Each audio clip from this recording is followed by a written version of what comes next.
బాబు జగజీవనరావు 118వ జయంతి సందర్భంగా CPM party ఆధ్వర్యంలో నేను పట్టణంలో ఆయన విగ్రహానికి పూలమాల వేసి నివాళులర్పించడం జరిగింది.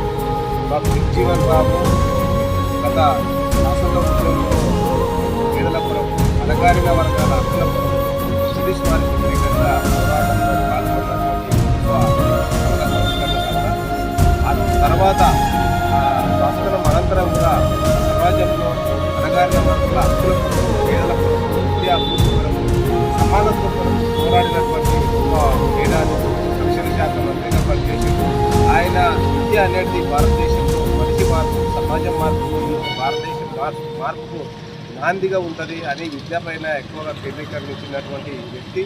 కాబట్టి విద్యను ఎప్పుడైతే బాగా అభ్యసిస్తారో అప్పుడు తన ఒక జ్ఞానాన్ని కానీ మనిషిని కానీ ఒక అత్యున్నత స్థాయికి పోతాడని నమ్మినటువంటి వ్యక్తి.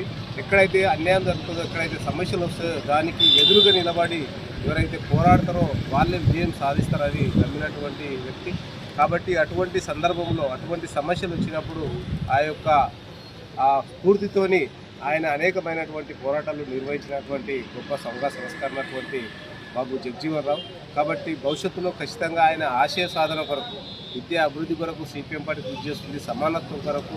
అట్లనే ఈ దేశంలో జరుగుతున్నటువంటి అసమానతలకు వ్యతిరేకంగా, కుల వివక్షతకు వ్యతిరేకంగా, ఈ యొక్క సమాజంలో జరుగుతున్నటువంటి అన్యాయాలకు వ్యతిరేకంగా నిరంతరం పోరాటం కొనసాగిస్తుందని బాబు జగజీవనరావు ఆశయాన్ని కొనసాగిస్తామని సందర్భంగా తెలియజేస్తూ అవకాశం ఇచ్చినటువంటి ఇంతకు ధన్యవాదాలు. అట్లనే ఈ యొక్క సిపిఎం పార్టీ నాయకులకు అందరూ కూడా పేరు పేరున ధన్యవాదాలు తెలియజేస్తూ ముగిస్తున్నాను.